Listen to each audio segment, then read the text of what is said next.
दहेज Nagothane Reliance gas pipeline प्रकल्पात पेण तालुक्यातील कांबार्ली हद्दीतील खरबाची आदिवासी वाडी येथील काही शेतकऱ्यांच्या जमिनी संपादित करण्यात आल्या होत्या। यामध्ये संबंधित आदिवासी शेतकऱ्यांना 80,000 रुपये गुंठा भाव देऊन तर काही शेतकऱ्यांना दुपटीने तसेच चढ्या भावाने मोबदला दिला आहे।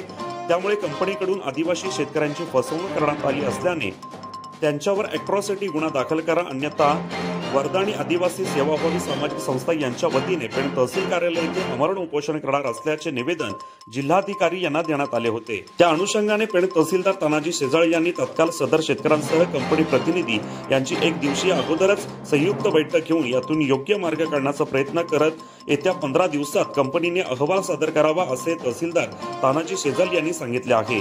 जर येत्या 15 दिवसात आम्हाला योग्य न्याय मिळाला नाही तर आम्ही आंदोलन करणार असल्याचे घनश्याम शीत यांनी सांगितले।